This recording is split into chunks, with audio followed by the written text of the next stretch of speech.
Live at Lunch. Live at Lunch with Ott and Hanny on 104.5 ESPN, Baton Rouge. What the hell's going on out here? Now, here's Jimmy Ott and Charles Handegriff. For some reason or another, you sound a little taller on radio. Is it live? Is it live? Is it live? From Los Reyes Mexican Grill here, Wesley at Nicholson. Welcome to the Wednesday edition of Live at Lunch. 104.5 ESPN Baton Rouge. Charles Handegriff along with Jimmy Ott. Jordan Kitchen's back in the studio. Randy McKay with us today. Scott Rabelais with us today. Wes Reynolds with us today. Golf picks. Huh? Golf picks. Golf picks are today. Give me what? Come on, man. I didn't hear you. Come on, man. All of that. All this, the Saints hire cut. Man, who gives a crap, man? Let's get to the picks. I give a crap about the Saints hiring a coach. I do. It's not going to make any difference. Well, if it's not going to make any difference. Okay. Well, then we just won't talk. You about want to talk about LSU basketball? No. Okay. No. And I'm waiting for. We've said about all we can say about Kellen Moore until he actually talks. Loomis still there. That's tomorrow. Yeah, Loomis is still there. Okay. Let me know when he leaves. You're going to be dead. Seriously. Really? At this point, it's not that he's not going to be there as a general manager. It's that he's not going to be involved until I'm sorry, until somebody dies. Yeah, well, if he's there, I'm out till he's dead, till I'm dead, till death. Yeah. Well, I didn't mean necessarily that you're going to kick the bucket tomorrow. I hope not, but yeah, it's not worked out today. He's going to be there. He's going to be there for the foreseeable future. So rather than just, never pay attention to the Saints again, I'd like to actually, at some point, hopefully they will dig themselves out of this. You laid out the path, the best path, and, first little step, no, didn't do it. The press conference is tomorrow, so we'll have more on that. Actually, it's going to be during the show tomorrow. And they'll admit that it was their sixth or seventh choice. Yeah, that's what everybody does when they hire a coach. They say, this isn't really the guy we want. Yeah. What choice was Pete Carroll when they hired him at USC? About 5 or 6. Oh, absolutely. Yeah. So absolutely. That's one that worked out. Well, there's been plenty of not first choices that have worked out. There have been plenty. Sure. There have been plenty. And Alabama picked Rich Rodriguez over Saban. Yeah, and before that they picked Mike Price. No, but that wasn't the same coaching hire. No, you're right. That was they replaced him with Mike Shula. The coaching hire, they had offered Saban. him. Yeah. It was done. Done. Oh, everybody does the what if. What if, Breeze had worked out and Saban had stayed in Miami? The much bigger what ifs is if Rich Rodriguez just takes the doggone job. I never had the chance to ask him why he backed out. That'd be a great question because you might actually get a candid answer now that enough time has passed. If you ask him right after he was still at West Virginia at the time. Yeah. So that was his alma mater. And it wasn't like he wasn't looking for a bigger job because he took the Michigan job. Well, if you remember, I did talk to him, and I knew this coming. West Virginia was going to come to the table with more budget, more resources, or he was going to go somewhere where they had a lot of resources, and Michigan was one place. So it was just a timing thing. Had the Bama job been offered at the year the Michigan job was, and vice versa, he might have got cold feet at the Michigan job and then taken the Bama job a year later or two. They would have liked him more at Alabama than Michigan. I only know what? that. Oh, wait, ain't nothing given over there, bro. Oh, you better win big if they're going to like you. They ratted him out from inside the program in Michigan. It was pretty bad. I understand, but no, it's not guaranteed. Go 8-4 at Alabama. I asked Dennis Francione, and he was actually winning. He quit voluntarily. He's one of the ones that got out. And that was a better time too to take that job because it's not post Saban. No, you had gone through DeBose, the 2 months of Price. How many coaches removed from Bear Bryant? I mean, I was going to do how many coaches was from Gene Stallings because he did win a title there, and he got fired basically. So you're saying how many coaches is Mickey Loomis going to hire? This is 2, right? Or was he was involved he was a general manager when Peyton was hired. Okay, so this is 3? Yeah. I hope no more. I hope Kellen Moore works out. Oh, but jeez. if they don't get a good price, they don't get better. They don't get better players. It's not going to matter who the coach is. I'm with you on that one. Well, how do you get good players? You got to pick them in the draft because there's no money to go out in free agency and get any of them. So, hey, look, he had a good draft 7 years ago. It's possible. He could have another one. Don't poo-poo all over me on the first day that the Saints have a new coach. Let me think. At least there might be a light at the end of the tunnel. I'm just giving you my. I'm not being phony. I'm giving you my sincere. I want LSU basketball. It's so freaking fun when it's on. Yeah, it is. The money it brings to the table. It makes money every year. Freaking get behind it. The SEC. It's funny how every night, this one, it was CBS Sports Channel's turn last night, okay, to say, this is the best league we've ever seen in my lifetime. It was their guy, I forget, it was Roy Hibbert and the white guy, I forget the white guy's name, CBS Sports Channel, and their, so, you know what I mean? Just get it going, man, I know we love baseball around here. That's fun, man. That PMAX rocking, man. It is fun. I've said it many times. I watched LSU basketball before I watched LSU football. They were on TV more in the late 70s. Really, more than the football. In the late 1970s, before cable television, before ESPN, which started in '79, but we didn't get where I lived. We didn't get cable television until 1982. Okay, it was not available where I was. It's the same us in New Orleans too. Okay. LSU basketball was on in 79, 80, and 81, pretty much the three best consecutive years in the history of the program. They were on network television more than LSU football was. Yeah. I mean, I can remember watching them against DePaul. On Super Bowl Sunday. On NBC and Al McGuire, doing a game. And all that. I can remember seeing some of those games long before I saw much LSU football on TV. That's okay. So. Yes, I would love for LSU basketball to be good. It pains me to just go, hey. LSU football was pretty much on about twice, 2 or 3 times on a season, though. And basketball, no, I'm counting the tournament too because they were Sweet 16, Elite 8, Final 4. But then we get our Jefferson years. Pilot game, and it would be on so. Yeah, okay. So more games. Yeah. Yes, I watched Macklin and Scales and all those guys. So I wish they were better. Absolutely. Last night was a great night of matchups in the Southeastern Conference. The games weren't particularly close, but that was worth watching last night. What we had, and LSU's not a part of that. That's discouraging.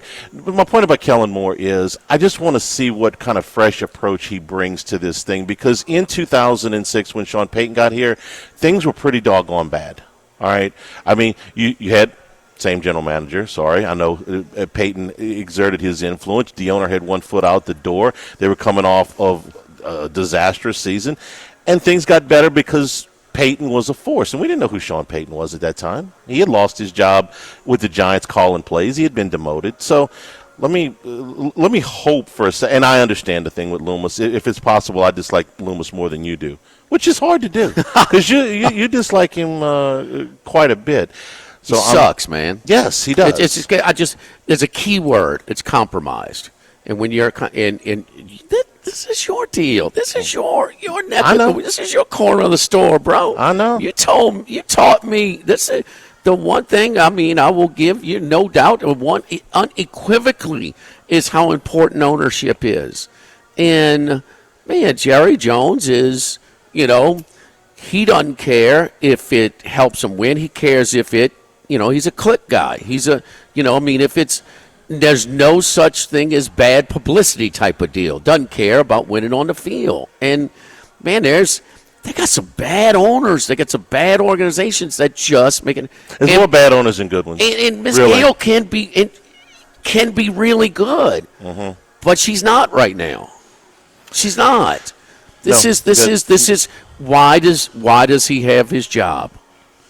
Because it's nobody with his track record. I mean, everybody puts it up. The 32 teams, the dollar amounts, and the cap figures. Yes. The Saints, it's 32nd by a mile. He's done enough to get fired 3 times. He did that. Yes, he's done enough to get fired, and there is no easy way out of it. And so now not only are you that, But you're stuck for a while. You're stuck for at least this year and next 25 and 26. And then if you want to say car, be more competitive this year and stuff, you're going to be stuck for longer. And you're a compromised organization. Daniel Snyder, they were compromised. I mean, who were the other ones that were? Oh gosh, I mean the Cardinals every year. The Bidwell family's absolutely awful.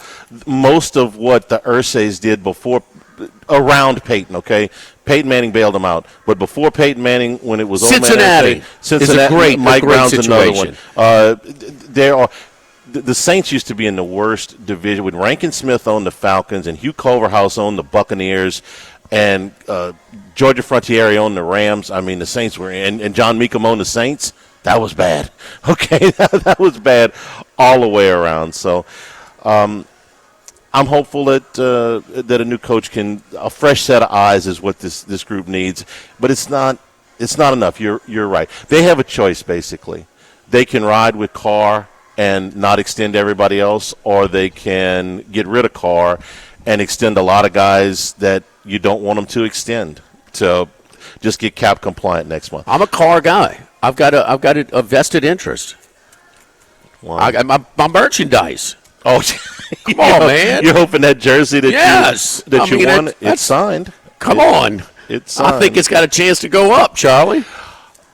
Well, given its current value, I don't see how it could possibly go down. Certainly not in New Orleans.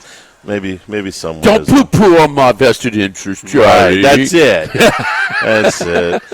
I'm excited about the Kellen Moore presser. Absolutely. I want to see what he's got to say. I'm hopeful. I'm an optimist today. Sue me. Tell me what's for lunch. You're a fool. Well, can I just be happy for one day that there's. Hey, you talking to a guy who, after week 2, did bet on the Saints to win the Super Bowl. Now, that was crazy. You sat right there next to me. Yeah, I did, and I didn't bet anything you bet. So you got more optimism now? Yes, I do. It was a small bet, but it was a bet. The win over Dallas was really exciting because we thought Dallas was good that week. We knew Carolina wasn't any good, but we thought Dallas was good, and we were wrong. And it quickly, man. But you know what? Maybe it wasn't quite as foolish. I would have been interested to see what happened if McCoy wouldn't have got hurt because they were right there with Philadelphia. Okay, in that game, and that was with McCoy getting hurt. They beat Philadelphia with McCoy. Come on, it came down to the last play. And that's Philadelphia that just went into that same building and blew the Kansas City Chiefs right on the Porter Street. Okay, Philly was 2-0 in that building this year. Yeah. Yes. McCoy plays. Maybe you get a bounce against. Jalen Hurts what's his record in that building? They beat Clemson the year he got benched the next week. Yeah, remember it was a kind of they just let the defense do the. He's 2-0 this year. I don't know how many times they played the Saints. Alabama didn't get credit for him though. He's drafted out of Oklahoma. Devontae Smith, first player. 3 years. Alabama finally catching up with Tulane. Yeah. Super Bowl. Los Reyes Mexican Grill. We are over here on Lee, just off of Nicholson, across from Mike Anderson's. And I love going to the Queen on Saturday, swinging by here and getting. Hey, look, opening night at LSU baseball, Valentine's Day. Hello, 2:30 to 6:30, 7 days a week is happy hour. It's a great stop before and after. I mean, a ton of things. You know, we got all the Mexican favorites. We also do the hell of a gyro tacos. That's right, sort of the Greek and Lebanese tacos. Talk about really good as well. But all of our house margaritas, frozen, on the rocks, top shelf, house, are on special for happy hour. 7 days a week, 2:30 to 6:30. Keep it in mind. On your way to the box, on your way home, and you know what? Also, tournament ball down the street at Traction. You got some time in between. Hey, call ahead of time. We'll get that 20 top ready for you. The patio during the springtime weather is always available. We just open up the garage doors and enjoy the open air. So open air dining options over here as well. It's casual. It's good. It's fresh. And it is relatively inexpensive as well. Over here at Los Reyes Mexican Grill. Live at Los Reyes, live at lunch, 104.5. Los Reyes, live at lunch, 104.5.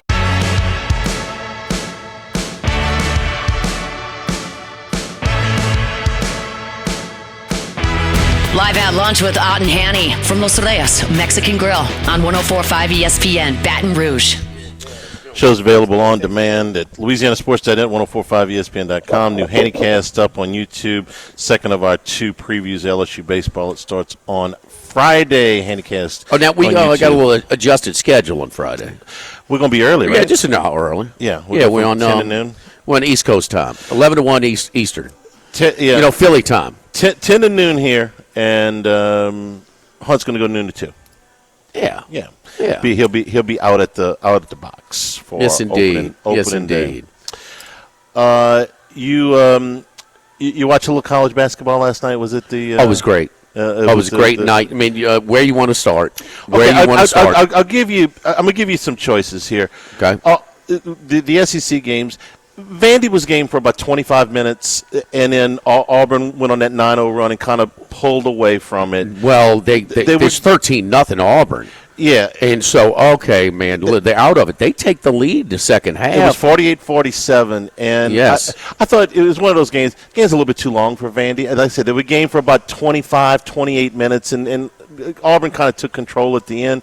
They were competitive for a lot of this. Well, but 13 points count. Yeah, instead of Vandy having a big lead, instead of having a big lead, I mean, that was, they came out. They were pissed off. They had that loss. They've given some teams some real fits. They've beaten Kentucky and Tennessee. Vandy's there. got a nice roster, yes. and they're well coached. I really do like them. Minus that second half in Norman, they've been really good. Auburn's just they're the number one team in the country for a reason. The best team in the country. It's a little bit too much for Vandy to handle. Yes. So, but the Auburn, Alabama, so much for the look-ahead spot. Yeah, neither one of them.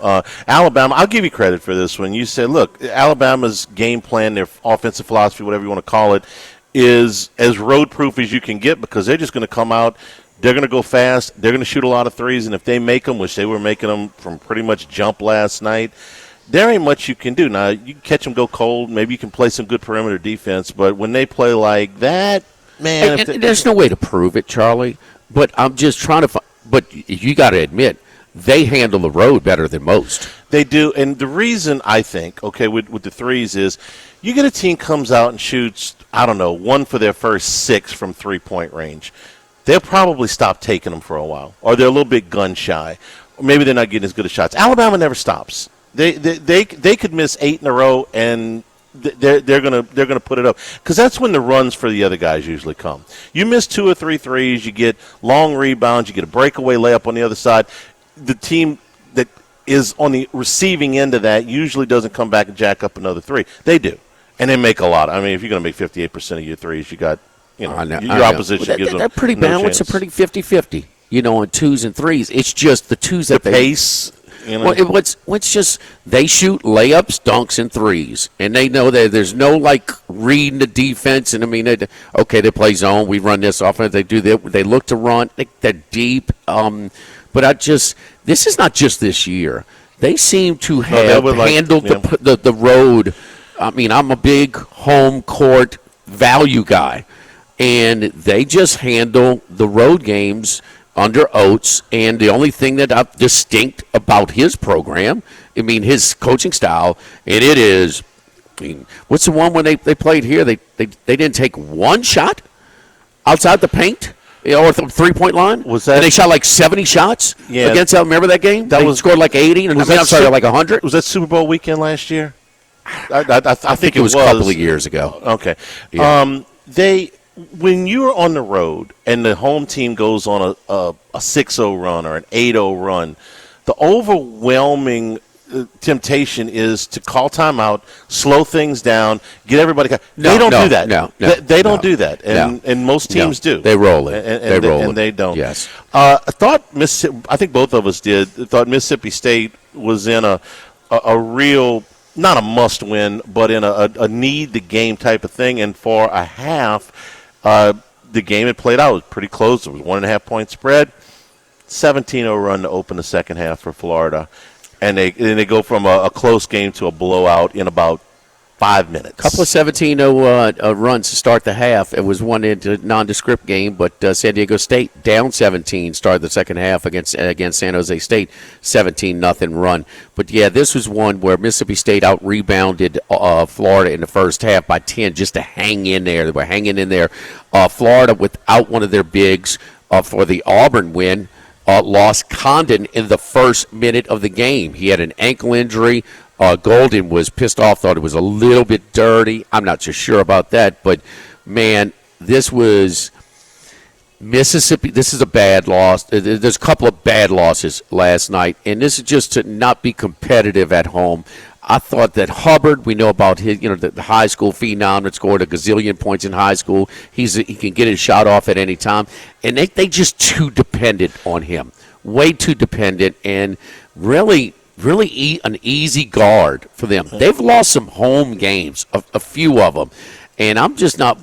And I thought Gans did a poor job last night. There was very little ball movement, and this Florida 2-game stretch was that's impressive though. I'm with you on part of it. The part about them losing the home games, yes, and Gans didn't have his best night last night, but I thought this game was pretty. Yeah, I thought they were competitive. Through 35 minutes of this game. But the first 5 minutes of the second half, it was turnover after turnover and 3 and layup on the other side. At that point, they kind of got their wits about back them, but by that time, they had dug themselves too much. It was double digits the whole second half. Off of the 17-0 run. Okay, I thought you can't give up a 17-0 run. You said they weren't competitive. They were competitive. They were not competitive. In the first half, they were competitive. For a half? Okay, you're competitive for a half? No, that's not competitive. Well, I thought that they played reasonably well in the first half. In the second half, they're fine. They had a lead at half. They turned the ball over, 5 times in the first 3 minutes of the second half, and the game got away from them. But you can't out-rebound your opponent by 10, every half, especially a team that like Florida. But the turnovers piled up on them in the second half, especially in those first in those first 4 minutes. But they've lost too many games at home. They've underachieved at home, and that's a no-no in the conference. They got all the support in the world at home, and so the Kentucky, Alabama, Missouri. No, they beat Ole Miss at home. That was a close game? It was overtime. They beat them, though. Yeah. But this is their 4th loss at home, Charlie. That's a lot. That's a lot. No, it is. But you got a whole serve at home. They've actually won some road games, which it was surprising. Beat Georgia by 1. Yep. Beat South Carolina by 5. Lost to Tennessee. Lost to Auburn. They beat Vandy on the road. Beat Vandy on the road. Kentucky decides to play defense only against Tennessee? Tennessee's offensively challenged. This is the second lowest output scoring-wise in the SEC against Kentucky. And the worst one was South Carolina at Kentucky on Saturday. And you got to be better than that. We talk about Ziegler a lot. He was hot and cold within the game. He makes a nice drop. He has calmed down just the volume shooting from the perimeter. He has calmed that down. But this is – and what's funny, I noticed when he's out, they really move the ball better because they're less dependent on him to try and create. But this is Kentucky defense because Lamont Butler means a lot, but he went down. And when he goes down and then you take a 3-point lead, you got to win that game. Yeah. That's why I think it's a bad loss for Tennessee because Butler was so good last night. When he came back out on the bench in the warm-up jacket and they're asking, hey, you come back in, and he's like, Oh, no. That was the same shoulder. Yeah. Oh, no, yeah. You couldn't ask for a worse spill on that same shoulder. This is what would be discouraging to me if I'm Tennessee. The first game that they lost to Kentucky, they jacked up 45 threes, which I think that's not their game. No, absolutely not. Yeah. So they go into this game, it's like, we ain't doing that again. Right. They only shot 18. But they didn't make any of them. I mean, 3 for 18. Right. They made 0 in the first half. Kentucky, here's a stat for you. Both games, 12 for 24 from 3. Okay. Well, both games. Consistent. Tennessee changed what they did wrong in the first game and still lost the game by double digits. But it's the same old thing with Tennessee every year under Barnes with with minus Dalton Connect, and they go through too many scoring droughts to be an elite team. They're going to defend you, and they're going to be in every game, but those scoring droughts happen too regularly, and it was again last night. And in the last game, Max was counting his money. I was going to have to buy him lunch today. Georgia was up 9 That's the other bad loss. They were up 9 at the half, and A&M goes on a 27-4 run in the first 12 minutes of the second half and blows the door off. That's fine. Everything was kind of going Georgia's way. The A&M's run is going to come. You would think at some point. It comes, and they completely freak out. Yeah. I mean, multiple timeouts by White, and it's happened to them in every road game they played this year except one. You just better teams don't just completely fold, crumble like that. A&M's, and A&M, that was you come you. Not only do you win, it's a rocket chair at the end. It's not even close to covering. No, it's I mean, not. that was. I did in game at Pickett on A&M, but thought I had a nice middle. I was pulling for A&M for the middle. Well, then I'm like, wait a minute, the middle's gone. That's too much. I'm losing the original bet. Yeah. So because I had Georgia on the original bet. Georgia's lost every one of their road games by double digits except the one at Arkansas. So that's And why when Arkansas went really in a dumper. Yes. Yeah. That's it. And it looked like they were. No, they were. They weren't. But the whole rooster, Charlie Barbary. First half score. Means nothing. The least important, the least significant stat in sports: halftime score of a college basketball game. Wasn't that one for sure? Rooster, we love you, baby. Up 9, lost by 16. God bless the Rooster soul. Don't forget our friends at great night though. Michigan Purdue was outstanding back and forth. Creighton UConn was my favorite game of the night. UConn up 14, and UConn the freshman limb. Oh, McNeely. Yeah, McNeely goes for 40. Second game back. I mean, my horse racing thing. Second race back. I like to bet the horses. What do you mean second? This was his second game back off the injury. Oh, he came back against St. John's and couldn't hit anything. He'd been out a month. Oh, and then last night was his second game back, and he was on fire. Okay. Oh yeah. Well, I mean, you expect that, but the 11, that one was tied with 2 minutes to go. I mean, the 11-game ATS streak is done. Yeah, is done. Yeah. So Dollar Beer, Red Panda. Nothing could stop the comeback. And you want to talk about a collapse? I mean, Creighton. Coach Mack could have called a couple of timeouts. Big boy Kalkbrenner was really suffering, but that place was popping, man. There was some great college basketball, even on the West Coast. Some of these, Mountain West games and West Coast games like UNL. That San Jose State was unbelievable. Kansas State won again. Kansas State, yes. I'm sorry, Arizona. I was at the Queen last night watching that again. Yeah. They had a horrible call at the end of that game. And then the kid from Wolf for Michigan misses 2 free throws with 6 seconds to go to not cover that one. Don't forget our friends at Legacy Title. Chad Reynolds, the Legacy Title for all of your real estate closings. 296-0060, full-service title company servicing all of South Louisiana. Fast, friendly, professional services, which you get every time you call 296-0060. Chad Reynolds, the Legacy Title. Live at Los Reyes, live at lunch, 104.5 ESPN Baton Rouge.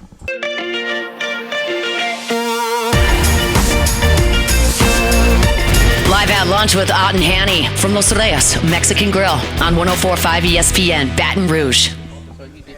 Back here, Los Reyes, live at lunch. All right, let's bring in a big dog, Mr. Randy McKay after the Super Bowl. Randy, how was your Super Bowl? Yeah, it was an okay Super Bowl. Nothing too great, but I made a few units on the props, and then of course had the overs that came in and pushed on the first half, luckily. But it was an okay, good time at Derek's party as always, and a fun time there, and everything went pretty well. Well, your Dotson was popped early, huh? Did you have any on him to get the anytime TD or first TD? No, I didn't. I know some people that did had some 90-1, and that would have been some nice tickets for some people I knew. And that kind of a bad deal there. He went down at the 1, unfortunately, and then Hurts, and then the Eagles' offensive line pretty much dominated the game, and their defensive line, which was the big surprise, really didn't give any room for Mahomes and company. Yeah, they it was so you Bolton it went over. Worthy under 6.5 rushing yards. He didn't get anything. Saquon longest rush. Boy, they tried to give Saquon his yards, and especially when they had the lead and wanted to just run clock. But I mean, the eight-man fronts all game long. You know, Spags was going to take away something, and he took away Saquon, and you know he'd rather you know, Hurts beat him than Saquon, and he did. Yeah, the Kansas City defense really didn't play that well or play that bad. They just got gassed kind of at the end of the first half, and then of course that the score kind of dominated them in the second half, and you know, just didn't get any help from the offense and the offensive line that couldn't give Mahomes any time, and then he got happy feet and, you know, threw some picks there and probably made some money there for some people that took some long shots with some interceptions. Randy, I finally got a better line than you. I think this is the first time ever. You're the king. Bet Rivers, we had over Mahomes rushing yards, 24.5. You had 28.5, and it sure felt 25, barely, huh? Yeah, we just needed one more good rush there out of that, and unfortunately with the offensive line trouble there, he had a couple chances there where he just couldn't break a tackle for us and couldn't get that one home, but you know, had some other decent props that came in. You know, that the rushing props on the quarterbacks didn't come in, but the other ones came in pretty well. No, you had a winning day as usual. But I just had to note it. I mean, I never get the numbers you have. You have a lot more outs, but no, we did that one, and Max can confirm it with us on the Bet River. So, but why? And I have my obvious takes, but why such variance on these Super Bowl props with the different outlets? Yeah, just different outlets, and then different places that offer them. You know, are going to be in different jurisdictions too. So you're going to find some, especially that one. You know, you're going to find some different lines on things, and it works out to your favor. You know, I actually seen Barkley I took some Barkley under rush yards up to like 117.5, and wow, it was like 112.5 everywhere else. Took a little bit of that as well. Another one was Kelsey under receptions. I didn't give out on the show, but I found that on Sunday.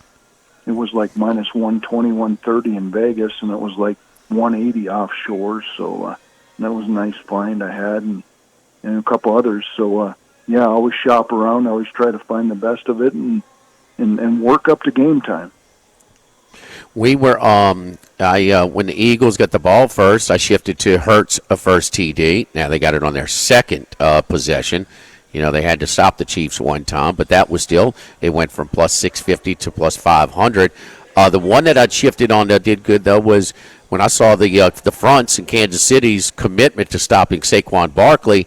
I took in the second quarter under 99.5, and so, you know, that was available. The MVP, I heard, was available. It was not available where we were at the Beau Rivage Bet MGM. Did you see some in-game Bet MVP, some live Bet MVPs available? The only thing I heard about that some bettor made a really good move. He had DeJean to win the MVP. For a pretty big amount, and they allowed him like half. I think it was like halfway through the third quarter or whatever to cash out for $50,000, which they always give it to the offensive player anyway. So he made a smart cash out there. You know, some providers are better than others on these cash outs. Mostly, you would never advise a cash out, right? But occasionally there is some value. Yeah, occasionally there is some value. Most of the time, cashing out isn't value at all. It's like if you watch a show Deal or No Deal, the deal is always way lower than it should be, and they don't give you any edge on that. Well, I have two times it happened in college basketball, and we know how college basketball that can change. But they offer me 100% of the cash out.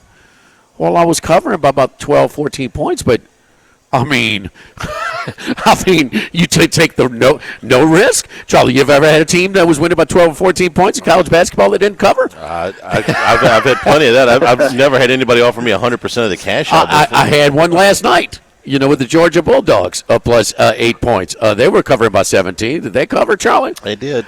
No, they did not. A&M covered. They did not. So we talked different reports. Nevada, 22% of the handle. 20. Let me see exactly. 14.6% hold.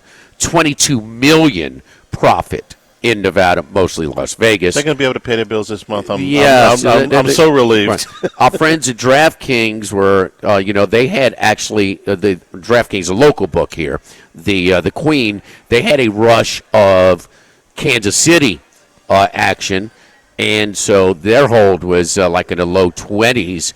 The Beau Rivage set a record for most tickets printed for a Super Bowl. So, doing it for a little while. They were fully staffed, and they were going through those tickets. They got plenty of kiosks as well. So, your thoughts on any of the reports? And a lot of them, Randy, Saquon anytime TD in these 6-8 prop parlays, over 50. The majority of the parlay tickets, everybody's report had Saquon anytime TD, which went up in flames. Yeah, they said one book had that was like 30-some% of their parlay action was that Saquon TD one. So they made a boatload just on him not scoring there, and he was, of course, like $2 a score. I heard Johnny Avello was on with the VEASAN crew there, and it sounded like they had record numbers at DraftKings. So there should be no complaints and no getting out that change bucket for these sports books after this one. Yeah. What you get with what would you think if you said before the game the Eagles are going to score 40 points and Barkley's not going to have a touchdown? Kind of like the Bears having 46 points in the Super Bowl and Peyton not scoring a touchdown. Randy, on Football Sunday, my colleague, my esteemed colleague over here, Charlie, says, I just don't know how the Eagles are going to win if Barkley doesn't get 100 yards. How can they? Yeah, and I still. Well, if you have a defensive approach that they want to take away. If you get the field position that Philadelphia got, that's one of them. Well, they were just going to. You can take away a running game with numbers. You can. You would have never figured Patrick Mahomes to play that poorly, and you would have never figured that Philadelphia would have that kind of field Randy, position. do you give Mahomes a pass because the way this thing was shifting and he had to overextend himself a little bit and obviously started forcing things, or did he just have a bad – look, we all agree. You flip the quarterbacks, it's going to be the same score. I mean, come on, man. I mean, they got beat so bad up front. But do you give Mahomes any of the blame here? A little bit, but not with that offensive line. That defensive line for Philly just stepped up too much, and you put anybody back there, and they're not gonna be able to do much, and that got exposed there. That's one of my main handicaps is offensive and defensive lines, and I personally did not see that coming. Otherwise, I would have had a lot of bets on Philadelphia if I known that defensive line was going to step up in that way and look like Tampa Bay did a few years ago against KC in that Super Bowl. Well, how much do you guys put the two interceptions? Because the game went from 10-0 to 24-0 on the two interceptions. That one was a pick six, the other one was a short field. I thought the one to DeJean was the worst throw he made all day. The one to Bond, okay, maybe not all on him because he was pressured there, but I think it was inevitable. No, I think I agree it was going to be a but route anyway. Philly was going to make enough plays. They were kind of a little choppy on offense, but they were going to make enough plays eventually. That was third down, so they were going to get the ball. And if Philly wouldn't just running clock and running Barkley into a crowded front just to run clock, they'd have scored. They had more yards. I still think Philadelphia wins the game, and they win it comfortably, but that's a 14-point swing on two bad throws by Mahomes. Do you think? But you gonna hold Philly to any points on those two drives when they punt? Probably not. You're going to be it's going to be about a 50-yard field. What did they score in their possessions before they started running clock? Philadelphia. Well, they scored. I'm not counting the one-way ball and they set them up at the 15. Okay, so that's 14 points. The pick six and then the setup up at the. Because Randy, 14. one thing I was telling Charlie though, to Charlie's point is, hey, man, they're kicking their butts, but it's only 7-0. They're killing them, but it's only 10-0. You know, and maybe that's why the end games were still so advantageous. And so, I mean, Philadelphia was up. I laid 3.5 when it was 10-0. I laid 10.5 when it was 17-0. Yeah, you can always find that extra value with the end game, especially if you got it going on, you got a team rolling like that, and look at the different numbers from. There's different numbers, different books there as well. So always check your options. Yep. Thank you, Randy. We'll talk to you next week, brother. We'll try to peek a little bit to next week and also look at what your group has in basketball as well. We'll talk to you next week. Thank you, buddy. Awesome. Thanks, guys. Good luck, everybody out there. All right, don't forget our friends at United Community Bank. United Community Bank, the local way to bank big with locations from Baton Rouge to Golden Meadow. We've been serving the people of Southern Louisiana for over 50 years. United Community Bank, member FDIC, equal housing lender. Live at Los Reyes, live at lunch, 104.5 ESPN Baton Rouge. Live at lunch. The Thibodeau Store. For all your home improvement projects as we move closer to the spring, you want to have an expert help you? Well, they're experts at the Thibodeau Store. With so many of those projects that you can do yourself and avoid having to pay a contractor, don't depend on a YouTube video when you can ask questions. Have them point you in the right direction as far as supplies and your procedures so you're not wasting time or money. Electrical supplies, plumbing supplies, power tools, hand tools, you get it all at the Thibodeau Store. 900 St. Patrick Highway, and delivery available on many of the hardware items at ThibodeauStore.com. You're looking for lumber, the Pierre Part Store can deliver that for you. They recently celebrated their 113th year anniversary. The Thibodeau Store, 900 St. Patrick Highway, and online, ThibodeauStore.com.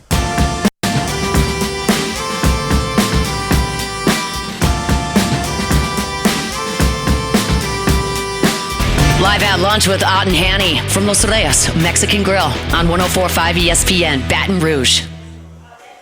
All right, my buddy Super Dave, the Eagle fan, Charlie. He just started Eagles fans. I offered to swap in his Devontae Smith jersey with my Derek Carr. I was having a hard time telling between the jersey, the hat, and the chain. Dave's a long-time caller. We take calls forever and ever. Dave, congratulations on your Eagles. Oh, man, thank you. It's been a great season, one historical season to remember.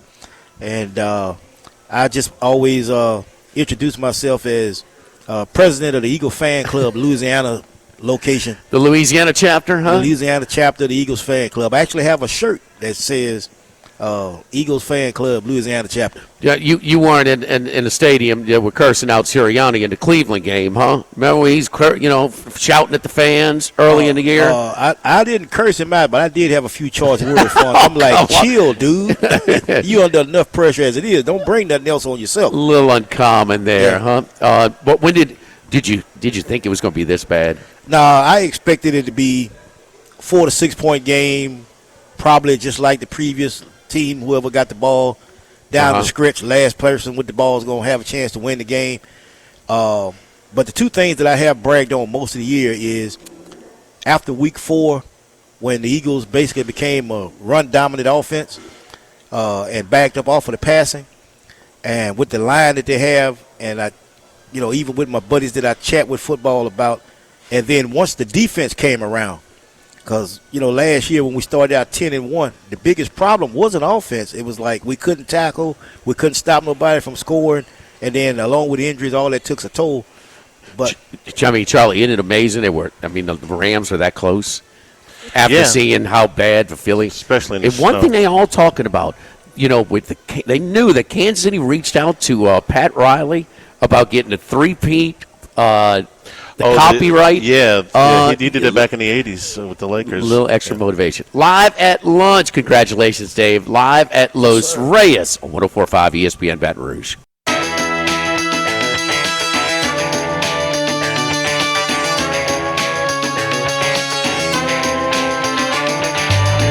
Live at lunch with Ott and Hanny from Los Reyes Mexican Grill on 104.5 ESPN Baton Rouge. Back here at Los Reyes, live at lunch. get on Dave about booing Taylor Swift at the game. Come on, Dave. That girl ain't done you nothing. Hey, man, things change when you ain't in the Kansas City press box. That's all I can say. Hey, what I was wondering, though, what about Brother Kelsey? What, Jason? He was very – well, this might be his sister-in-law. They're very close, obviously. Yeah. But he's Eagles guy. Oh, who was he's kind of been low very smart, very strategic, okay? Because these guys – I'm sorry, Dave. You're the most well-behaved Eagles fan to know. I mean, these guys ain't nice. Yeah, and then he's still got the podcast, he's doing that Sunday. I mean, that other show. Yeah, he's got interests with his family and with his career. Yes. What they said with Travis today, I think it was this morning, said he's going to take some time. Retirement's on the table for him. He was saying just the opposite during the media availabilities. Yeah, for sure. But I'm just saying, Kelsey did a pretty smart of you, boy. Yeah. Stay. You can't win on this one, dude. Yeah, thread that needle for sure. Yes. Let's bring in Scott Rabelais from the Advocate. Rab, good afternoon. How are you? If James Carville and Mary Madeline can get along, then I'm sure the Kelceys can get along. That's a very good with money at stake. Sure, I'm sure. Very good example. Yeah. Did they have to deal with the Eagles fans? No, they got to deal with Republicans and Democrats. It's worse, worse than Eagles fans. Rab, you were down in New Orleans for a good part of the week when you got a chance to talk to not just Kellen Moore, but Doug Nussmeier as well. So with and I assume Nussmeier's coming with him, but your impressions of Moore and Nussmeier and this whole situation as the Saints make a coaching change. Well, obviously, you could say go get an established coach like Mike McCarthy who didn't come, or somebody like that who's got a lot of track record, or you have to kind of roll the dice. And it's the fact that they're rolling the dice, similar to what they rolled in 2006 with Sean Payton.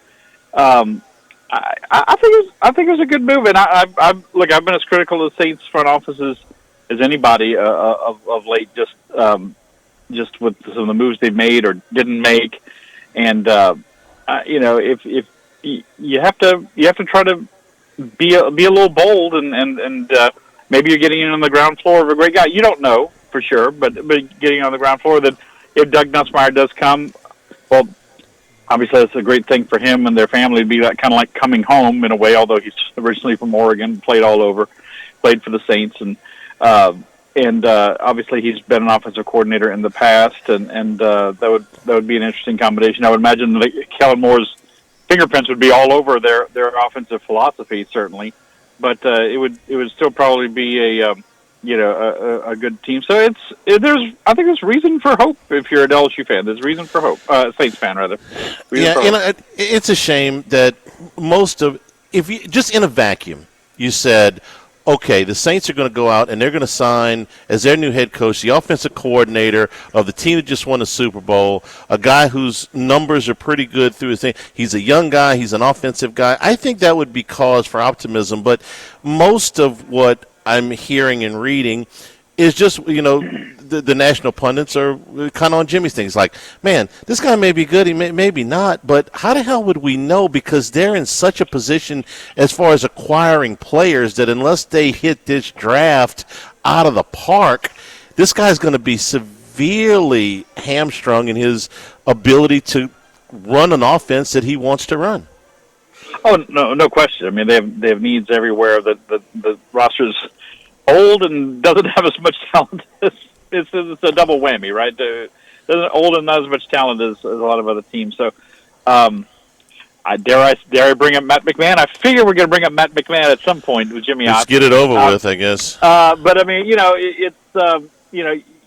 got to give this guy some run, right? You're going to have to give him some time, to try to put his stamp on things and acquire the players that they need to be more competitive. Look, it's the chicken or the egg, right? What made was Belichick a great coach, or was he a great coach because he had Tom Brady? Was Phil Jackson a great coach, or was he a great coach because he had Michael Jordan? It's those kinds of things, and to be great, you have to have great players. So I do know this: Bobby Bowden was a great coach because he had great players. all those years at Florida State. So I think it's a lot of that. So well, the college coaches are responsible for acquiring their talent. It's a little bit different than the pros. I mean, Nick Saban is a college coach and a pro coach. I mean, that's what Sexton told him. Are you sure you want to leave LSU? Because you kind of got your football, but you also love and are good at recruiting. And so, do you sure you want to go to the pros? But this is year 3 for McMahon. How many years does he need? Oh, McMahon? I mean, yeah. Scott, you did a column on this earlier in the week about McMahon. Now, I got another Saints question, but answer the McMahon part, before that. Because you think that there's no reason that there's not enough money to do whatever LSU needs to do, if I read your column right. I think, yes, mostly. I think there's not the wherewithal to pay him off, pay off the assistants, pay your next coach. You have to get somebody better, right? More money, and then the big thing is give more money to the program, to find more money for the program to acquire and attract players, and that's what they don't have. So if that's not there right now, then you kind of have to give them another year to get things going. But I understand if they don't. But you got to do something better. You got to find some kind of desire or ambition that's at the moment not there with LSU basketball. So it's 2.7 is the difference from waiting another year? With the assistants, probably 3, roughly 3. Okay. Yeah. I mean, is that going to save the budget? No, but Jimmy, you got to go out and spend more. You can't just get rid of him and go hire another mid-major coach and do the same thing and only give him he's got a couple $1 million to work with. Are they going to have the say, okay, we're making this change and we're going to try to be more competitive, a la they did in football? Are they going to do that? If they're not willing to do that, then I would give him another year. What I'm interested in, sure, go ahead. What I'm interested in, you think another year he's going to turn it around? No. Okay. Yeah. No, not okay. So we're just delaying this a year, and it's going to save you roughly $3 million. Yeah. I mean, and in the grand scheme of things, so where does that commitment or where does that budget, which you're spending, rank in the SEC right now? Where does your baseball budget rank in the SEC? Probably higher than the men's basketball. Where does your women's basketball budget rank in the SEC? Probably higher than men's basketball. Where does your gymnastics rank in the SEC? Probably higher than men's basketball. And what is your second highest revenue producer? Men's basketball. That's my problem. No, I understand, and part of this is on McMahon. He has to be more. They need someone more aggressive. And yes, Will Wade would have been more aggressive if you'd been able to stay in this position. I grant you. So that's the thing. I mean, Kim Mulkey was not leaving Baylor unless she got. I want a lot of staff. I want to be able to get the players I need to get. And she's got. When they introduce the staff, it takes longer than it does to introduce the starting lineup. And they've got the number 1 recruiting class coming in next year. So people say all the money they lose in women's basketball, and they do. But she's out there, raising money too, and I know for a fact, like, hey, Kim, we need you to come speak in Shreveport. Okay, let's go. I'll go with President Tate to go speak to this group in Shreveport and all this stuff. I don't know how much of that stuff Matt does. I just don't think it's in him. I don't think it makes him a bad coach. I just don't think it's in him to be that competitive at this, do some of the things you need to do now in this environment at this level. But he needs some help too, and the next guy would need some help as well. So, if you're not willing to give that help, are you going to be just rearranging the deck chairs, on the Titanic? The administration, and this is going on through 2 athletic directors, has not pushed men's basketball. They've not pushed it. They let Trent Johnson wallow around. If he doesn't leave, they get a gift. TCU buys him out. They're not firing him that year. They fired Johnny after the Ben Simmons basically fiasco. Who's your basketball knowledge guy in your sports administration? Well, it was Eddie Nunez for years, and he's not here anymore. Right. Who is it? You don't have one. Right. But that doesn't mean you can't push the guy that you have to go out and put it this way. When things don't go well in football, they raise more money. When things don't go well in baseball, they raise more money. They build things. They do promotions. They push. They don't do that in men's basketball. They just don't. I mean, Will Wade, the one guy that they didn't have to push, was sitting here going, "Really, the ceiling's leaking again?" Guess what? Guess what? Did they push for a while at Auburn? Did they push for a while at Alabama? Well, they pushed with the last guy. I know that. Alabama tried with Avery Johnson, and it didn't work out. So they were at least trying to make a splash hire. It didn't work out. Grant was a good hire. He was a good hire. On paper, he was a good hire. Didn't work out there. Good coach at Dayton, but and at VCU, but not there. Scott, let me ask. I'll ask both of you guys this question because I wanted one more on the Saints. Basically, and I'm not going to go through all of the salary cap gymnastics, but basically it's going to come down to one of two things. If you keep Derek Carr next year, you're going to have to extend the contracts of a bunch of guys you don't want to extend. Or if you cut Derek Carr. If you keep Derek Carr, then you don't have to extend those other contracts, but you're stuck with Derek Carr. So to get themselves out of this mess for just this year, which one would you rather have? Keep Carr and not have to extend the other guys, or get rid of Carr and extend the other guys?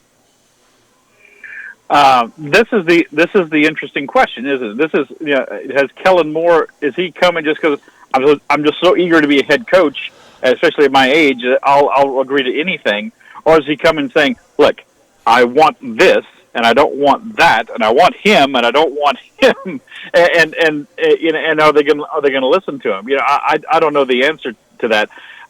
If he's this great offensive mind, I'm thinking he's thinking, I can't win with this guy. We need to go ahead and get rid of him right now and suffer the bumps and bruises for now, and then try to go forward. So that's going to be one of the more interesting early indications of is the thing changing, or just Mickey Loomis? Did he find a young yes man? For lack of a better term. I know that the popular thing is to say get Derek Carr out of the building, and I'm kind of with you, but that's going to come at a cost. It's going to come at a cost. It's all going to come at a cost. to get I'm not just talking about the $50 million to Carr, because you're on the hook for that anyway. I'm talking about extending other contracts to where you're into 27 now.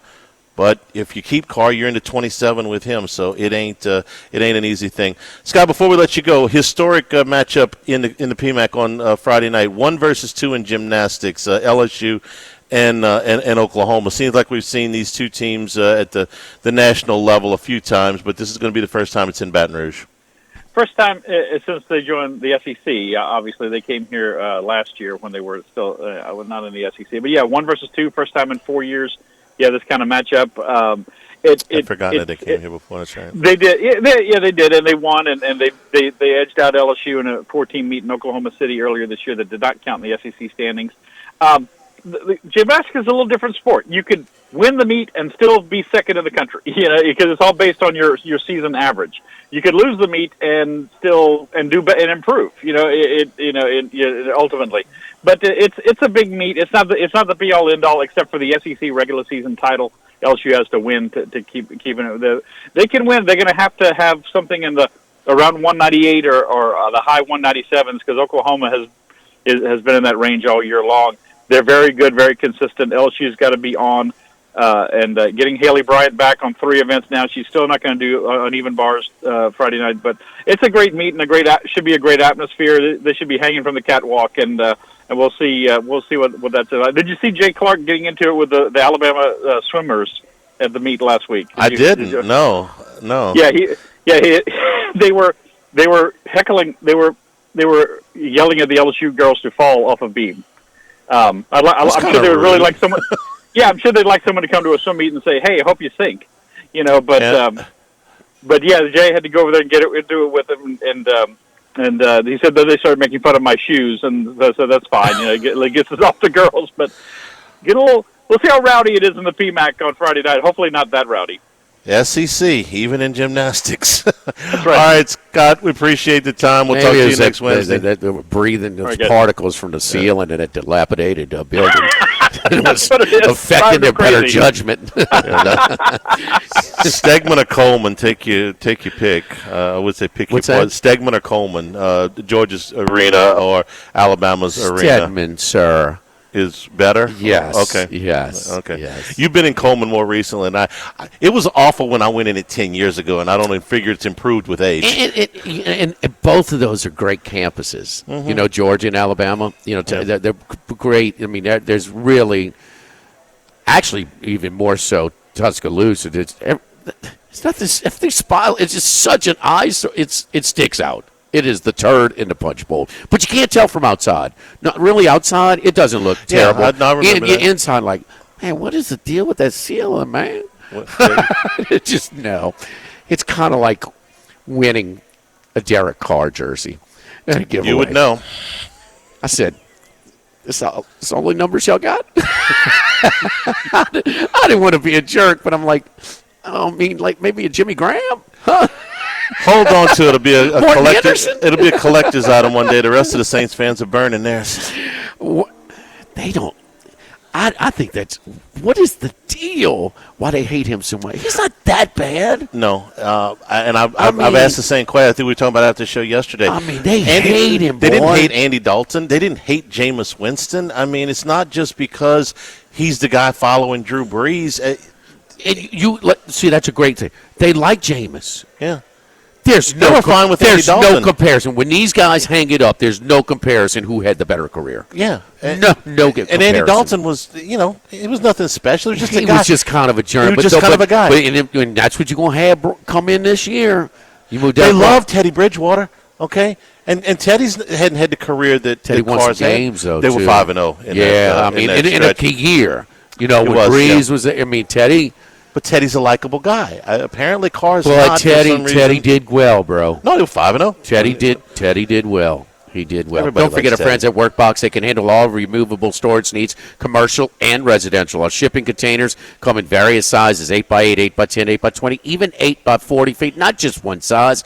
The units can be customized for any use. Custom lunchrooms, offices, work sites for workers like welders, plumbers, dual purpose, part office, part storage, climate control, shelving, lighting, using different materials, whatever you need, whatever you desire. Give my buddy Martine Padiel on Workbox a call, 343-4886 and workboxllc.com. Live at Los Reyes, live at lunch, 104.5 ESPN Baton Rouge.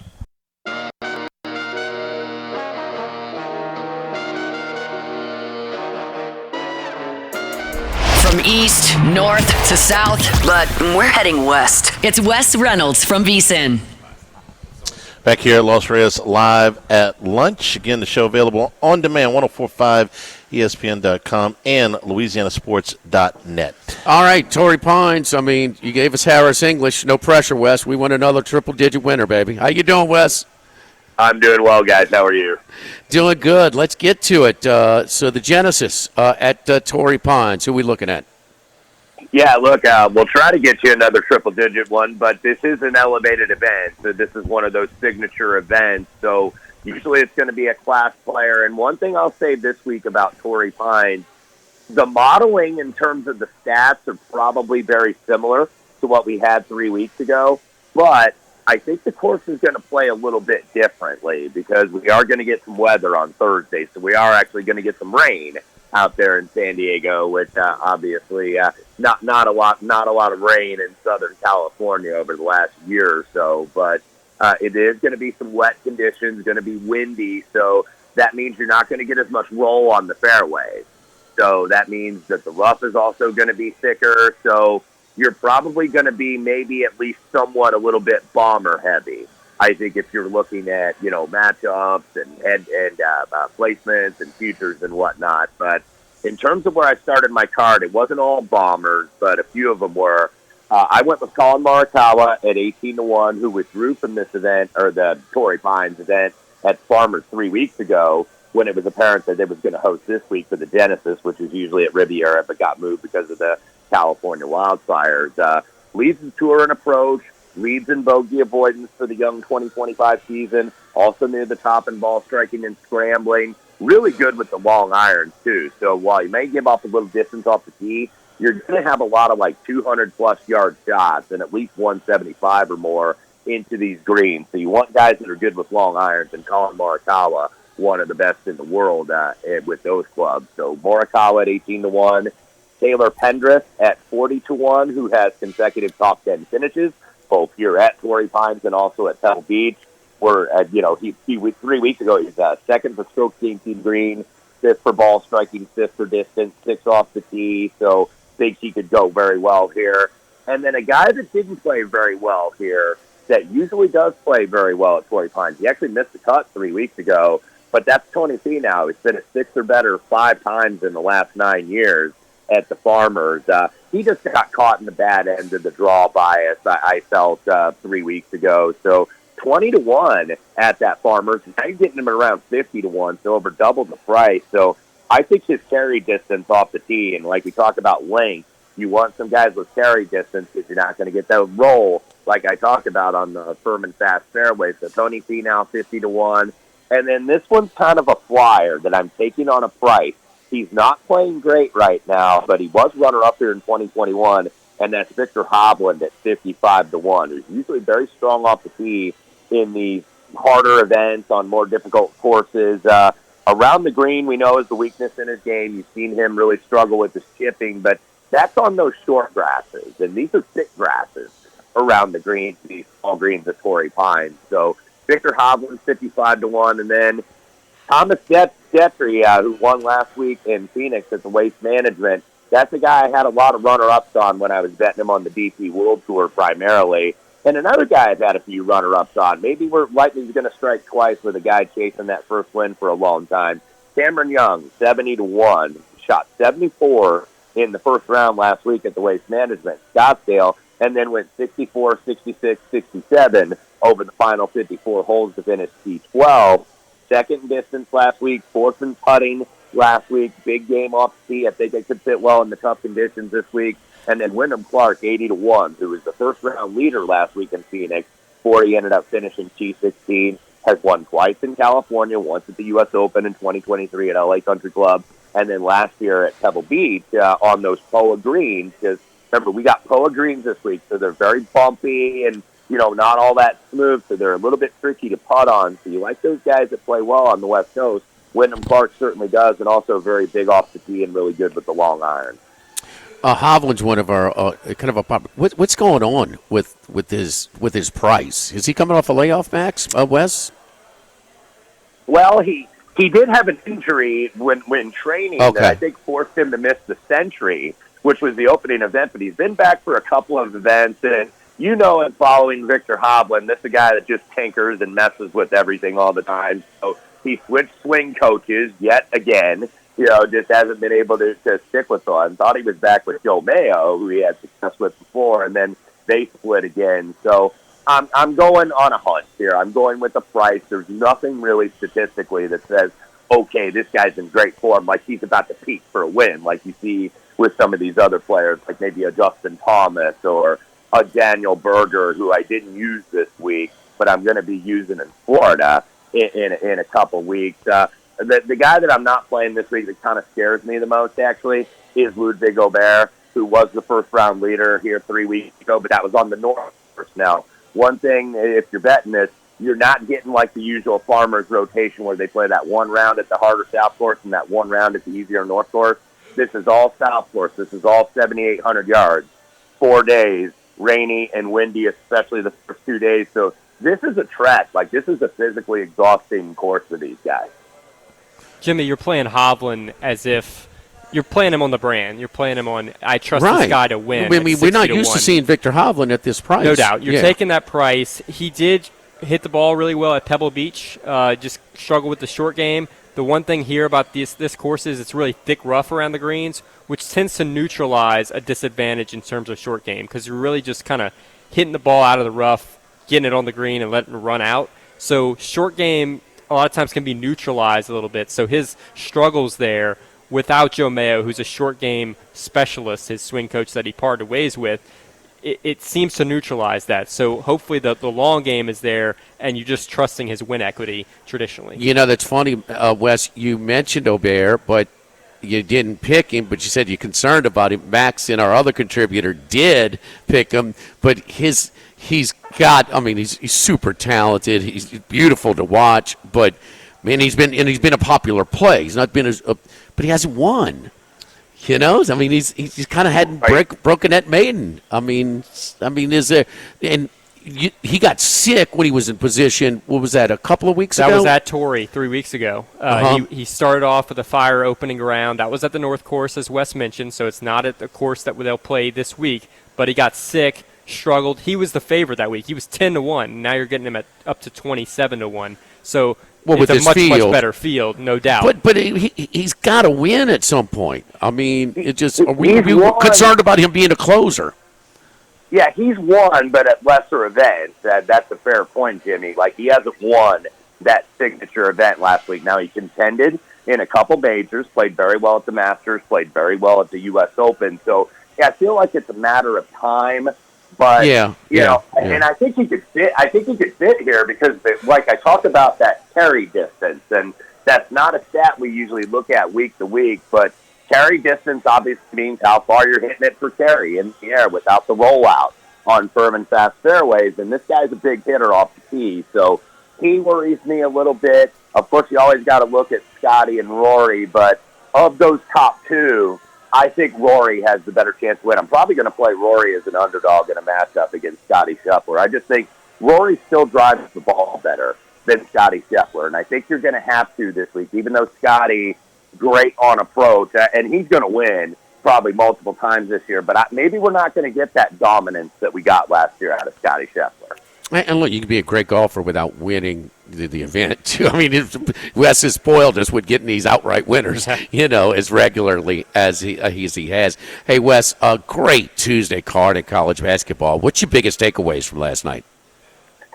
That my Hoosiers actually won a game, Jimmy. The first time in about a month, and forced Tom Izzo to wait another game before he breaks Bob Knight's record for all-time Big Ten wins. But I took the Hoosiers in the points, and they held on because they've been melting down in so many games where it's been right there where it's been coin flippy, like against Maryland a couple weeks ago, against Michigan, where they came back from way down and tied it at the under 4 timeout and then just couldn't finish. But we'll see what Indiana can do the remainder of the season. I think now, that's off of them now that Mike Woodson is going to go and, termed it as a retirement. He was basically going to be said, was told he was not returning. So, I think that they probably felt the pressure to time that right then because look who they had come in last Saturday, Dusty May, who's, by the way, one of the top candidates for the Indiana job. So, they didn't want to see Dusty May get that huge ovation and then Woodson get booed. You didn't want those optics. So, we'll see what happens with Indiana basketball. Now we got another coaching search again. Probably the top 2 guys in terms of candidates, at least from the IU standpoint early on, are Brad Stevens, once again. If Brad wants that job's going to be his, and then also Dusty May. That's shooting high with Brad Stevens, no doubt. I just kind of get the feeling. I understand Dusty May was, he's an Indiana alum, and he got this, student manager, and I get all that, but I'll be a little surprised if he jets on Michigan, this quick. The timing. The timing's bad. If this would happen a year ago, if he's got to choose between Michigan and Indiana, he's going to Indiana. But so anyway, any picks tonight, Wes? Did play Villanova. It's down to about 2.5. I played at 3. We'll play it.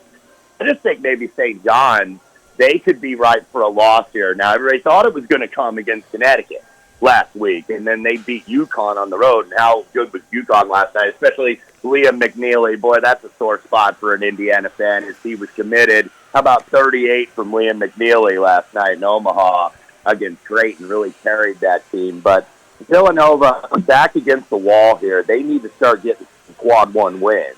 And they looked awful early in the non-conference season and then kind of figured it out. And now they've kind of come back to earth a little bit. I think Villanova over St. John's. And by the way, Rick Pitino, or some people close to Rick Pitino, are putting him out there saying he might listen to Indiana. I think that's a little bit of a long shot, but he's been put out there. And then another guy to watch, by the way, and we saw him coach last night, keep an eye on Mick Cronin. He's a big horse guy like you, Jimmy, and he's from that Ohio Kentucky area, Cincinnati guy. that he might want to come back to the Midwest. Just doesn't get the NIL support at UCLA. Notoriously frugal athletic department. There's no doubt. And look, keep this in mind. You know, some basketball contacts of mine had told me these Big East coaches are seeing. I mean, you know, the ACC's demise and the SEC's flourishing is because they've got the bigger athletic budgets. You know, overall, and they can get into it. And they don't have that. And the Big Ten's got some of it as well. But the Big East coaches see the handwriting on the wall that they are not going to be able to compete with these player budgets, you know, in the near future. So maybe you can get, you know, a McDermott out of Creighton or a Patino out of St. John's and, you know, maybe some of the others that are in the Big East right now. Wes, I want to promote your Twitter, but have you got it fixed? You got hacked? Huh? What the hell's going on? I have not. I'm waiting. I'm searching forums. Some other people, this has happened to a lot of people, actually, that apparently they've had to wait 3 or 4 weeks. I'm on my 3rd week right now since this past Monday. So, you know, emailing every day, needing that authentication removed so I can get that. So, unfortunately, you hadn't seen any tweets from me, so I didn't tweet the Grammys. I didn't tweet the Super Bowl. I haven't tweeted about Mike Woodson's termination, you know, just so many things going on. And, you know, sometimes it's nice to get a break from social, but, like, when you got big events, it's like you want to interact with everybody during the Super Bowl or during a big award show or some kind of cultural event. So, you know, felt a little empty, but we'll manage.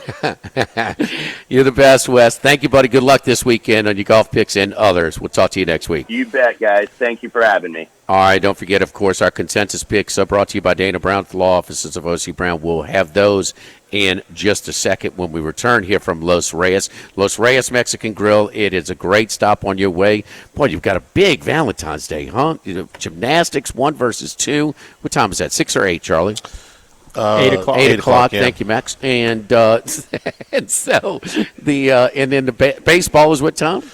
2 o'clock. 2 o'clock. Yep. Okay, 2 o'clock. That's why we're adjusting our schedule. We'll be 10 a.m. to noon on Friday, and Hunt will be noon to 2, leading you into LSU baseball. And this is the place to go before, during, after. A happy hour is 2:30 to 6:30, 7 days a week here at Los Reyes on Lee, just off of Nicholson, across from Mike Anderson's. Dana Brown, law offices of O.C. Brown's golf consensus picks. We've got some common picks. Got a few of them for you when we return. Live at lunch from Los Reyes, 104.5 ESPN Baton Rouge.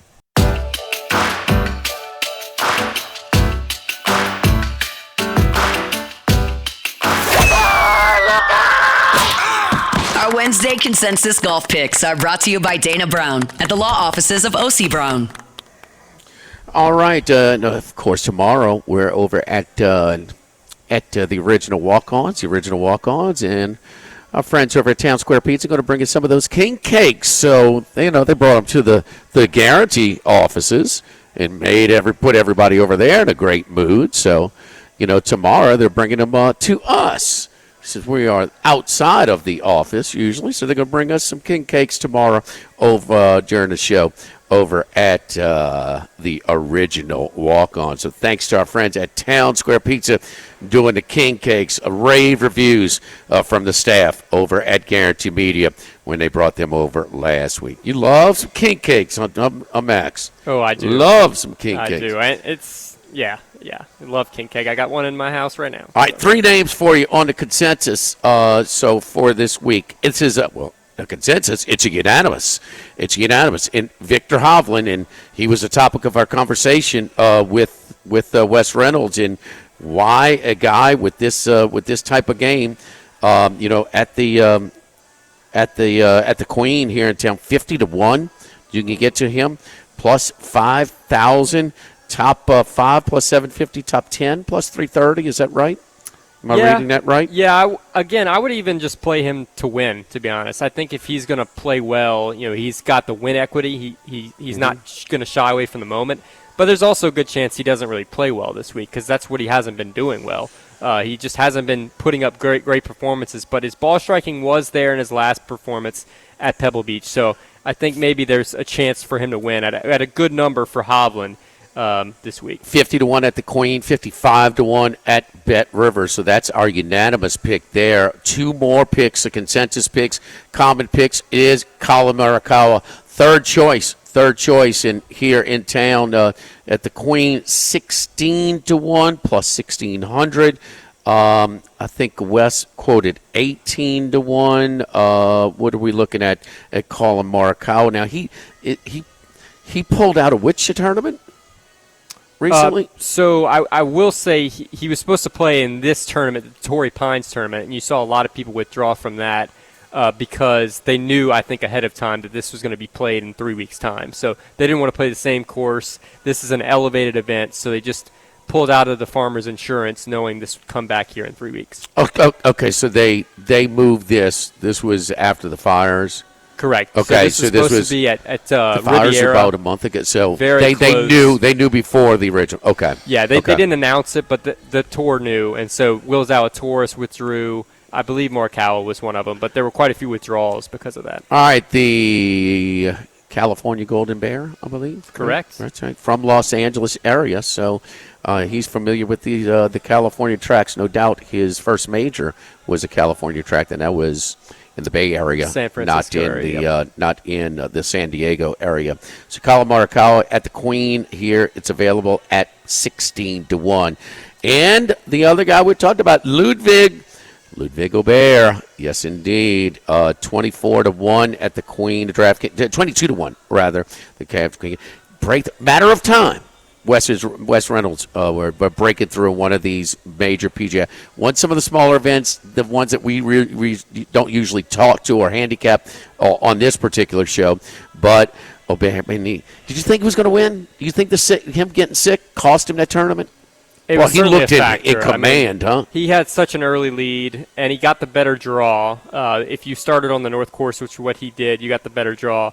And then he lost his lunch completely. I mean, he was very sick. He wasn't milking it. It was like that the whole week. He even withdrew the next week after one round. Was still kind of going through it. So hopefully he's healthy. Got rid of that stomach flu. But he finished 9th place here a year ago in the Farmers Insurance at Torrey Pines. So this is a golf course that should suit him. Long, thick rough. Distance is going to be a factor in this. This course just screams for him. A lower winning score, harder conditions, long golf course.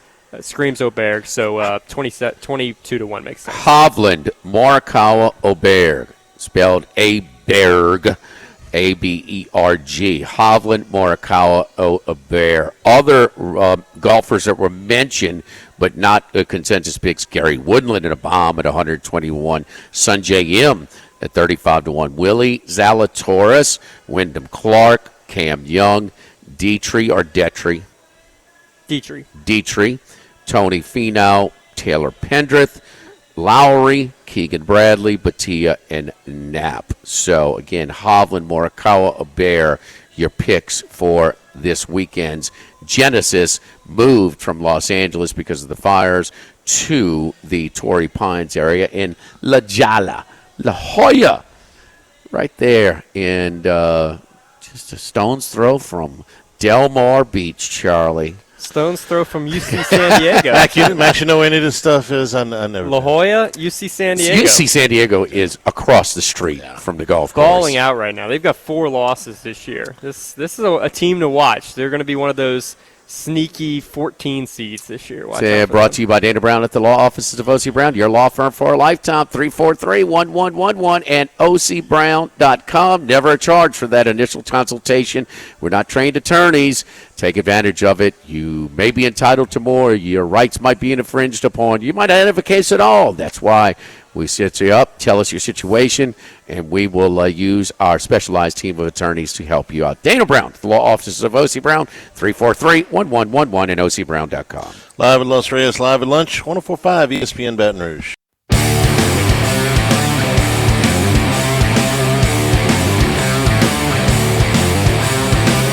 Live at lunch with Ott and Hanny from Los Reyes Mexican Grill on 104.5 ESPN Baton Rouge.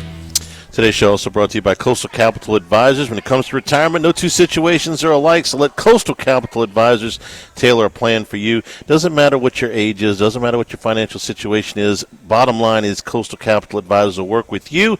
They'll build that relationship. I know because they've done that with me. So get some more information. Call Phil Fontenot and his staff, 337-981-1376. Online, it's coastalcapitaladv.com. Advisory services provided by New Age Advisors. Doing business as Coastal Capital Advisors. Securities offered through New Age Securities, Inc., member FINRA, SIPC. The starting rotation for Jay Johnson has been announced this weekend. It'll be Cade Anderson on opening day, the left-hander, the sophomore left-hander. 95 miles an hour in the scrimmages. Anthony Ianson, the transfer from San Diego, will be the starter on Saturday, and Chase Shores makes his return to the mound on Sunday. Be the first time the big guy has pitched since March of 2023 after the Tommy John surgery. So working his way back. That's your opening weekend rotation for LSU, and we will be on a special time on Friday to accommodate that. On Friday, we'll be on from 10 to noon. 10 a.m. to noon. It's St. John's, Villanova. Early tip at 5 today. So St. John's trying to bring that tough defense, that Rick Pitino defense, to Villanova. Villanova scored on 8 of 9 trips to turn a 6-point deficit into an 8-point lead. Coasted to win against a tough Xavier team. Ole Miss on the road tonight on the SEC Network at South Carolina. South Carolina can be tough at home. We know about that. So... And that is Xavier at Providence is not a ton. Oklahoma at Missouri later. And LSU goes to Arkansas. Arkansas in a revenge spot? Yeah, I don't like LSU's chances tonight. Oklahoma and Missouri, you would have figured, had reverse records before the season started. Oklahoma was a preseason top 25 team. They're 3-7 in the league. Missouri was 0-19 in the league last year. They're 6-4 in SEC Missouri's play. better.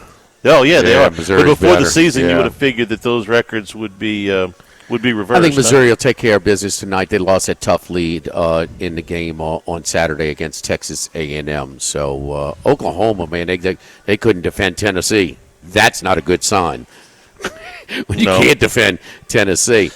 Dave, thanks for stopping by, brother. Appreciate you coming over here to Los Reyes, man. We told you we'd give you a little airtime today if your Eagles ever won. They finally won. You sing the song, Fly, Eagles, Fly? You sing the song? Eagles fly all the way to victory.